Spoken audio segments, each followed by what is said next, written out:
नमस्कार दोस्तों। ये टूटी हुई झाड़ू रखने का क्या महत्व है? झाड़ू को खड़ी रखने से क्या होता है?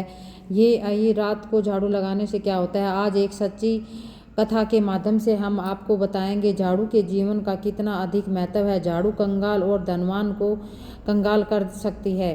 दोस्तों, यह एक प्राचीन काल में हमें सिखाती है कि साफ सफाई से झाड़ू का सही उपयोग हमारे जीवन में कितना बड़ा परिवर्तन हो सकता है। कथा बहुत ही ज्ञानपूर्वक और कथा को बहुत से मंत्रों से विषय में बताया गया है जो आपको झाड़ू लगाते समय बोलने चाहिए, जिससे आपके घर में सारी बुरी शक्तियां नष्ट हो जाती है। एक समय की बात है, एक संत महात्मा अपने प्रवचन में झाड़ू का महत्व समझा रहे थे।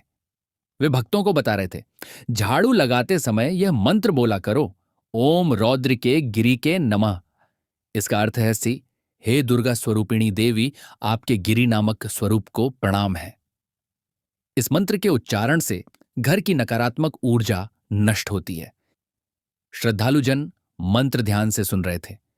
तब एक जिज्ञासु महिला ने हाथ जोड़कर पूछा, बाबा, झाड़ू और माता लक्ष्मी के बीच ऐसा क्या संबंध है जो सफाई रखने से दरिद्रता दूर होती है?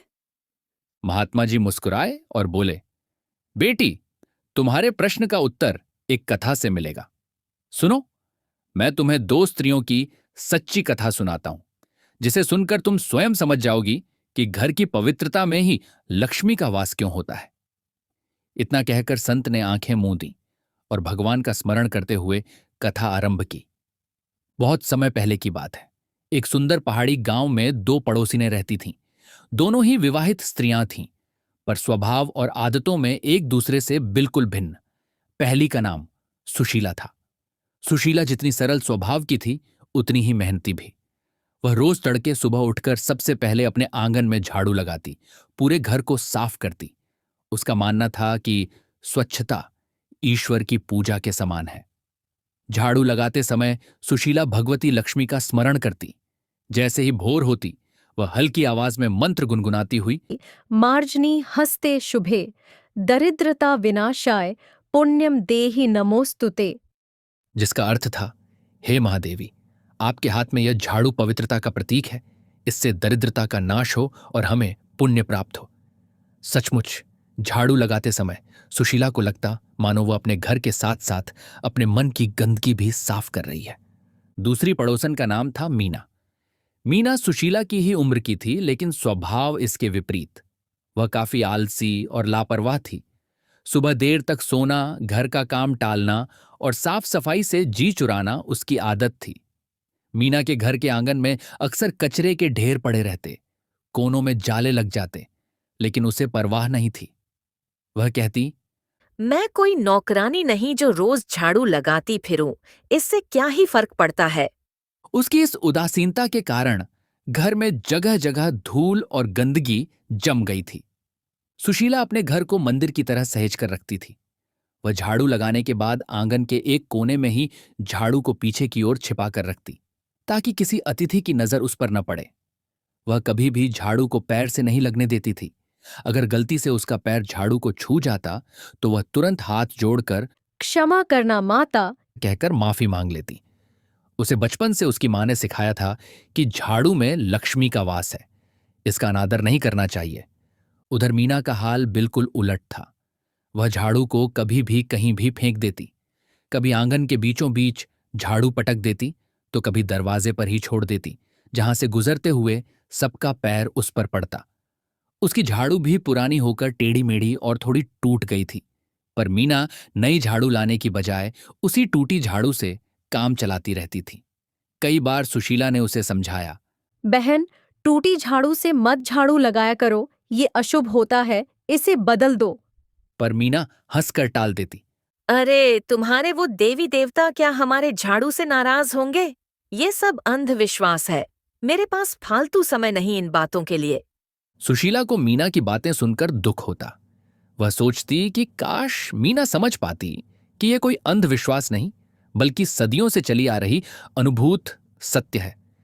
खैर, सुशीला ने अपना कर्तव्य निभाते हुए एक दिन मीना के दरवाजे पर एक नई झाड़ू लाकर रखती, ताकि शायद मीना उसे इस्तेमाल कर ले। लेकिन मीना को जाने क्यों ताना मारने की आदत थी।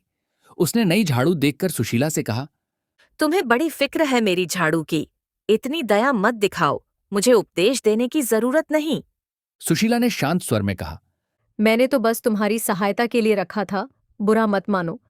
तुम्हारे बच्चे खेलते हैं इस आंगन में, इतनी गंदगी रहेगी तो बीमार पड़ जाएंगे। सफाई रखोगी तो सबका भला होगा। इस पर मीना तुनक कर बोली, मेरे बच्चों की चिंता तुम्हें करने की जरूरत नहीं। तुम अपने काम से काम रखो तो बेहतर होगा। सुशीला चुप हो गई। उसने नई झाड़ू वहीं छोड़ दी और मन ही मन ईश्वर से प्रार्थना की कि एक दिन मीना को सच का एहसास हो जाए। समय यूं ही बीतता रहा। सुशीला अपने नियम पर अडिग रही। रोज सुबह स्नान के बाद पूरे मन से घर बुहारती, पोछा लगाती, गोबर से आंगन लीपती और तुलसी पर जल चढ़ाकर दीप जलाती। उसके घर में हमेशा एक पवित्र वातावरण बना रहता था। कम साधन होते हुए भी उसका घर सुकून भरा था और परिवार में प्रेम था। मीना के घर में दिन प्रतिदिन अव्यवस्था बढ़ती गई। उसने कभी समय निकालकर ठीक से सफाई नहीं की। कचरा एक कोने से दूसरे कोने बस सरकाती रहती, पर बाहर नहीं फेंकती थी। आलम यह कि कभी कभी घर में अजीब सी दुर्गंध आने लगती। उसके पति रामू भी कई बार टोका करते, मीना, थोड़ा घर साफ रखा करो। बच्चे भी गंदगी में खेलते हैं, सेहत खराब होगी उनकी। मगर मीना टाल देती। आपको कुछ दिखता नहीं? मैं दिन भर काम करती हूँ, थक जाती हूँ। आपको सफाई की इतनी चिंता है तो खुद ही कर लिया करो। पति बेबस हो जाता। कमाई के लिए खेत मजदूरी करके शाम को लौटता, फिर घर का काम भी वहीं करे, यह सोचकर चुप रह जाता। धीरे धीरे फर्क दिखने लगा। सुशीला के घर जहां बरकत धीरे धीरे बढ़ रही थी, मीना के घर तंगी और मुसीबतें दस्तक देने लगीं।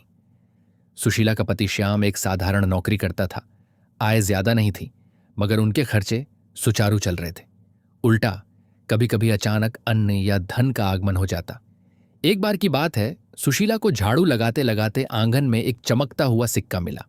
उसने वो सिक्का उठाकर साफ किया तो देखा कि वह शुद्ध सोने का प्राचीन सिक्का था।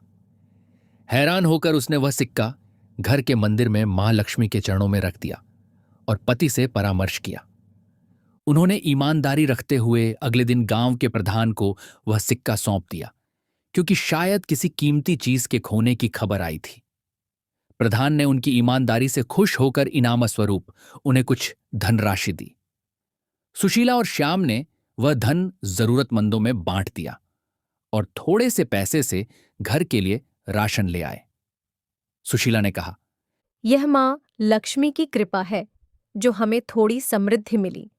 हमें इसका सदुपयोग करना चाहिए। उनकी इस भलमनसाहत से गांव में सब प्रभावित हुए। वहीं दूसरी ओर मीना के घर अनचाहे खर्चे बढ़ने लगे।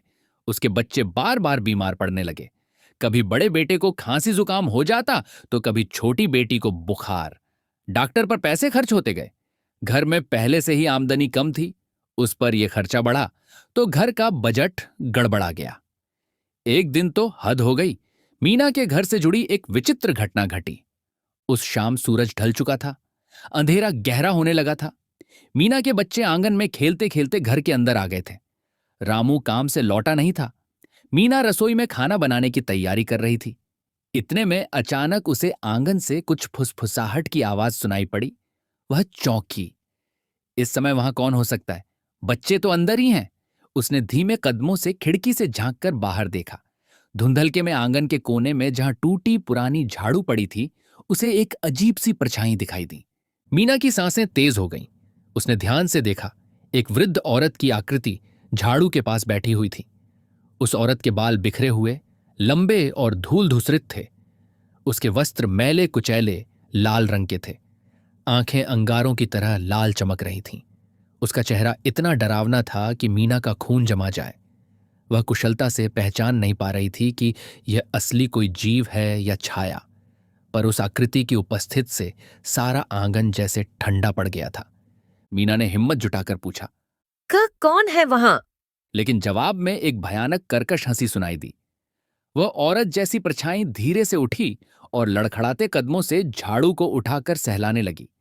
फिर उसकी भारी आवाज गूंजी, मुझे मेरे घर से क्यों निकालना चाहती हो? मैं तो यहीं रहूंगी। इतना कहकर वह छाया स्त्री जोर से हंसी। उसकी हंसी में ऐसा विषाद और रोष था कि मीना का कलेजा कांप उठा। अचानक वह परछाई हवा में लहराकर उठी और घर के दरवाजे की ओर बढ़ने लगी। मीना भय से चीखना चाहती थी, पर आवाज गले में अटक गई। उसने तुरंत दरवाजा अंदर से बंद कर लिया और भगवान का नाम जपने लगी। परछाई ने दरवाजे पर जोर से दस्तक दी। बच्चे घबराकर रोने लगे और आकर मीना से चिपक गए। मीना ने थरथराते हुए दरवाजे के पार सुना। वह स्त्री बड़बड़ा रही थी, मुझे मत रोको, इस घर में मेरा अधिकार है। कुछ मिनट बीते, फिर सब शांत हो गया। न दस्तक न आवाज। अंदर सहमी हुई मीना दीवार से लगी खड़ी थी। बच्चे उसके आंचल में दुबके थे। उसका दिल जोर जोर से धड़क रहा था। थोड़ी देर बाद हिम्मत करके उसने खिड़की से फिर झांक कर देखा। अब बाहर कोई नहीं था। सिर्फ उस कोने में पड़ी हुई झाड़ू दिखाई दे रही थी, लेकिन वह टूटी झाड़ू भी अब सीधी खड़ी थी, मानो किसी ने उसे आंगन के बीचों बीच खड़ा कर दिया हो। यह देख मीना की घिघी बंध गई। भय और भ्रम से उसकी आंखों में आंसू भर आए। उसे समझ नहीं आया कि यह कोई प्रेत था या उसकी आंखों का धोखा, पर जो भी था उसने मीना को अंदर तक हिला दिया। उसी घड़ी दरवाजे पर फिर दस्तक हुई। इस बार सचमुच कोई इंसान ही था। आवाज आई, मीना, दरवाजा खोलो, मैं श्याम हूं। यह सुशीला के पति श्याम की आवाज थी। मीना ने दरवाजा खोला। श्याम और सुशीला दोनों हाथों में लालटेन लिए खड़े थे। उन्होंने देखा कि मीना बदहवास सी लग रही है और बच्चे रो रहे हैं। सुशीला तुरंत अंदर आई और मीना को गले लगाकर सांत्वना देने लगी। क्या हुआ बहन? तुम इतनी घबराई हुई क्यों हो? मीना कुछ बोल नहीं पा रही थी, बस सुबक सुबक कर रोए जा रही थी। श्याम ने चारों ओर नजर डाली और पूछा, तुमने दरवाजा अंदर से क्यों बंद कर रखा था? हम काफी देर से खटखटा रहे थे। मीना ने अपने आंसू पोंछे। उसकी हालत देख सुशीला ने बच्चों को गोद में लेकर चुप कराया और पास ही चारपाई पर बैठा दिया। पानी का लोटा लाकर मीना को दिया। कुछ घूंट पानी पीने के बाद मीना की जान में जान आई। उसने थरथराते स्वर में बताया, आंगन में वहां कोई थी, एक डरावनी बुढ़िया जैसा साया झाड़ू के पास। वह बोलते बोलते फिर रो पड़ी। सुशीला चौंक उठी। बुढ़िया? झाड़ू के पास? उसने बाहर झांक कर देखा। लालटेन के उजाले में टूटी झाड़ू आंगन में खड़ी हुई दिखी। सुशीला हैरान रह गई। अरे, ये झाड़ू किसने सीधी खड़ी कर दी? तुमने रखी थी ऐसे? मीना ने सिर हिलाकर ना में उत्तर दिया। नहीं, मैंने तो उसे हाथ भी नहीं लगाया, पता नहीं कैसे। वह फिर सिसकने लगी। श्याम स्थिति कुछ समझ गया था। वह भले ही ज्यादा धार्मिक व्यक्ति नहीं था, पर उसने भी बचपन से बड़ों से सुना था कि गंदगी में दरिद्रा देवी का वास होता है। उसने गंभीर स्वर में कहा, देखो मीना बहन, शायद तुमको भरोसा ना हो, पर मुझे लगता है तुम्हारे घर की दुर्दशा देखकर दरिद्रता ने ही कोई रूप लेकर तुम्हें डराया है। तुमने अपना घर कितना गंदा और अव्यवस्थित कर रखा है। मैं कोई अंधविश्वास की बात नहीं कर रहा, पर यह सच है कि जहां गंदगी होती है वहां बुरी शक्तियां आकर्षित होती हैं। तुम्हें तुरंत सफाई करके इस नकारात्मकता को दूर करना चाहिए। सुशीला ने मीना का हाथ थामकर सहमति में सिर हिलाया। वो ठीक कह रहे हैं। हमने बचपन से सुना है कि लक्ष्मी जी को सफाई प्रिय है और उनकी बहन अलक्ष्मी को गंदगी। जिस घर में गंदगी रहती है वहां दरिद्रता सदा वास करती है। शायद आज जो भी हुआ वह इसीलिए हुआ कि तुम्हें चेतावनी मिले। सुशीला ने इधर उधर देखा और बोली, अभी रात काफी हो गई है। ऐसा करो, तुम बच्चे लेकर हमारे घर चलो। आज की रात वहीं रुक जाओ, तुम्हारा मन भी शांत हो जाएगा। सुबह हम मिलकर तुम्हारा घर साफ करेंगे। हाँ? मीना इस अपनत्व पर फिर रो पड़ी। बहन, मैं तुम्हें सारा समय ताने देती रही, तुम्हें रोकती रही सफाई करने से, और तुम हो कि मेरे लिए इतना कर रही हो। मैं कितनी अभागी थी जो तुम्हारी बात नहीं मानी।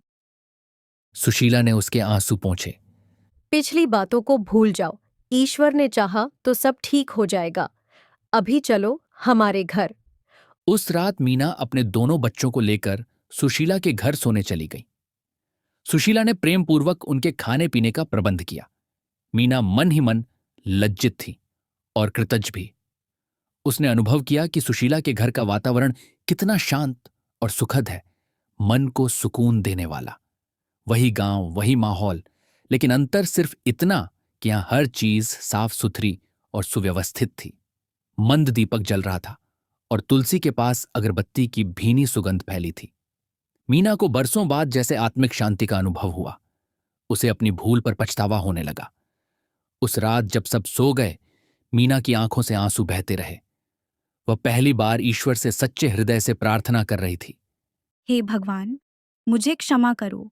मैंने आलस और अज्ञान में अपने परिवार को कितना कष्ट दिया। अब मुझसे ये भूल नहीं होगी। माँ लक्ष्मी, मुझ पर दया करो और मेरा घर छोड़कर मत जाओ। प्रार्थना करते करते न जाने कब मीना को नींद आ गई।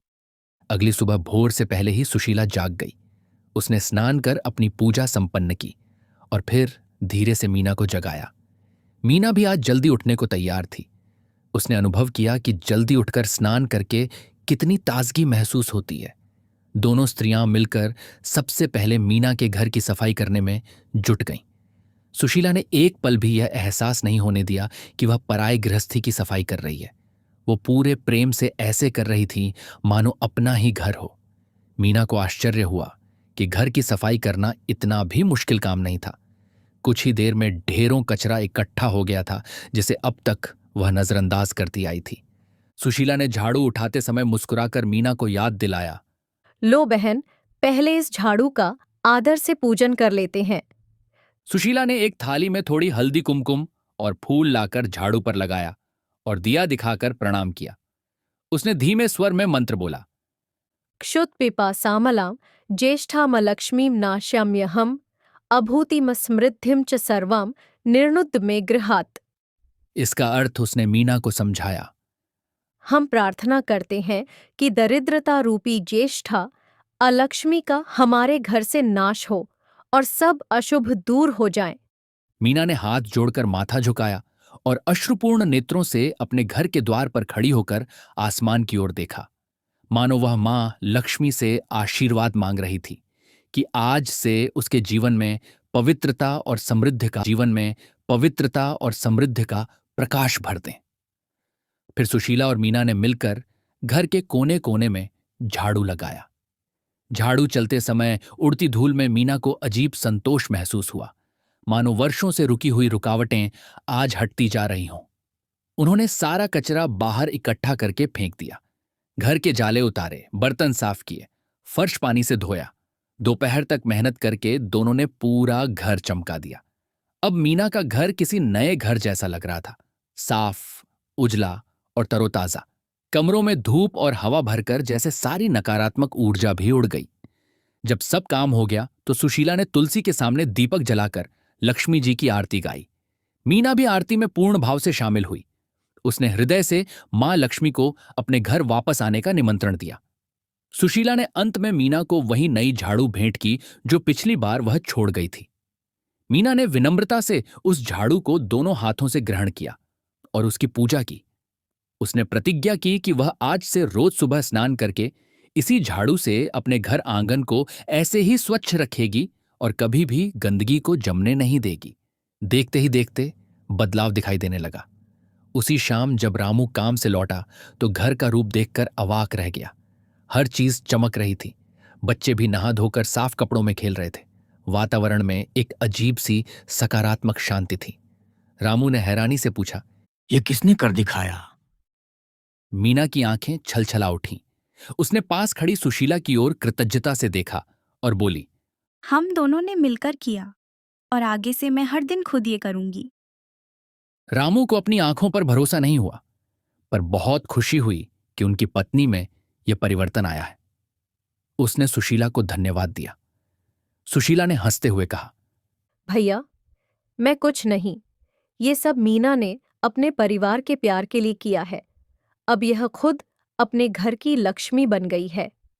उन पलों में मीना के चेहरे पर जो संतोष था वह अनमोल था। पहली बार उसे एहसास हुआ कि एक गृहिणी का धर्म सिर्फ खाना पकाना ही नहीं, घर को साफ और पुण्य का स्थल बनाना भी है। जिस घर को वह अब तक बोझ समझकर उपेक्षित कर रही थी, वही घर उसका परिजन है, जिसमें उसके परिवार का सुख भविष्य समाया है। उसकी आंखों से कृतज्ञता के आंसू बह निकले। उसने सुशीला का हाथ पकड़कर कहा, तुमने मुझे अज्ञान के अंधेरे से निकाला है बहन। मैं हमेशा तुम्हारी ऋणी रहूंगी। उस रात मीना के परिवार ने चैन की नींद सोई। बच्चों की तबीयत भी जैसे चमत्कारिक रूप से सुधरने लगी। कुछ ही दिनों में वे हंसते खेलते पूरी तरह स्वस्थ हो गए। घर में बरकत लौटने लगी। रामू को गांव के पास के कस्बे में एक बेहतर मजदूरी मिलने लगी, जिससे आमदनी बढ़ गई। मीना ने भी घर में 2 गाय भैंस पाल ली, क्योंकि अब उसका मन घर संवारने में लगता था। रोज सवेरे उठकर वह गौं को चारा डालती, पूरे आंगन में गोबर से लिपाई कर शुभ स्वस्तिक बनाती और झाड़ू बुहारू करती, तुलसी को जल देती, दिया जलाती और प्रभु का स्मरण करती। घर में मानो लक्ष्मी जी ने स्थायी डेरा डाल लिया। ऐसा सभी पड़ोसी कहने लगे थे, क्योंकि मीना का परिवार अब सुखी और प्रसन्न था। एक दिन कुछ सप्ताह बाद गांव में वही संत महात्मा दोबारा पधारे, जिनका प्रवचन सुनने पहले भी गांव वाले गए थे। इस बार मीना खुद दौड़ी दौड़ी उनके पास पहुंची। संत ने उसे पहचाना और पूछा, बेटी, तुम्हारे चेहरे पर आज नया तेज है, क्या बात है? मीना ने संत के चरण पकड़ लिए और भावुक होकर बोली, बाबा, अब मैं समझ गई हूँ कि घर की पवित्रता और माँ लक्ष्मी की कृपा में क्या संबंध है। आपने ठीक कहा था, जिन स्त्रियों का स्वभाव आलसी, गंदा और कलहपूर्ण होता है, वहां लक्ष्मी नहीं ठहरती। मैं भी वैसी ही बन गई थी, लेकिन अब मैं बदल गई हूँ। मैंने अपना घर मंदिर जैसा बना लिया है और अब हमारे कष्ट दूर हो रहे हैं। संत ने प्रसन्न होकर आशीर्वाद दिया, सदा सुखी रहो पुत्री। याद रखो, जो स्त्री क्षमाशील है, सच्चरित्र है, घर को स्वच्छ रखती है और परिवार में प्रेम बांधकर रखती है, वह सच में घर की लक्ष्मी स्वरूपा होती है। ईश्वर ने तुम्हें सद्बुद्धि दी, इसके लिए भगवान का धन्यवाद करो। मीना की आंखों में कृतज्ञता के आंसू थे। उसने सुशीला को पास खड़े पाया और उसका हाथ पकड़कर संत से कहा, मेरे लिए ये मेरी बड़ी बहन के समान है। अगर इसने मेरे अंदर भरोसा ना जगाया होता और हाथ ना थामा होता, तो शायद मैं कभी ना संभल पाती। सुशीला संकोच से बोली, मैंने कुछ नहीं किया बाबा, सब माँ लक्ष्मी की कृपा और आपकी कथा का असर है। संत ने दोनों महिलाओं को संतोष भरी नजरों से देखा और कहा, तुम दोनों वास्तव में प्रशंसा के पात्र हो। एक ने धैर्य और सद्भाव नहीं छोड़ा, दूसरी ने अहंकार त्याग कर सच्चे हृदय से सुधार का मार्ग अपनाया। यही जीवन का सार है।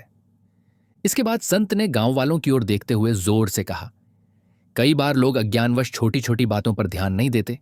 उदाहरण के लिए, झाड़ू को गलत जगह रखने या सूर्यास्त के बाद झाड़ू लगाने से भी अशुभ परिणाम हो सकते हैं। कहते हैं कि शाम के समय घर में झाड़ू लगाने से लक्ष्मी नाराज होकर बाहर चली जाती है। इसलिए झाड़ू को हमेशा आदर के साथ घर के ऐसे कोने में रखना चाहिए जहां उस पर सीधी नजर न पड़े और कभी पैर न लगे। झाड़ू को खड़ा करके रखने की बजाय भूमि पर लिटाकर रखें और समय समय पर पुरानी या टूटी झाड़ू को बदलते रहें। झाड़ू लगाते समय यदि मन में मंत्रों का स्मरण किया जाए तो घर से दरिद्रता और कलह दूर रहते हैं। जिस घर की स्त्री गृह कार्य से पलायन करे, अपवित्र रहे और कलह करे, उस घर को दरिद्रता घेर लेती है। और जो स्त्री घर को स्वच्छ रखे, सेवा भाव रखे और श्रम से न हिचके, वह स्वयं लक्ष्मी का रूप बन जाती है। इसीलिए स्वच्छता अपनाओ, आलस्य त्यागो और मां लक्ष्मी की कृपा पाओ। दोस्तों, आशा है आपको यह कहानी पसंद आई होगी। इस कहानी से हमें ये शिक्षा मिलती है कि घर को स्वच्छता केवल सफाई से बल्कि अंतर्गत सुख शांति का आधार है।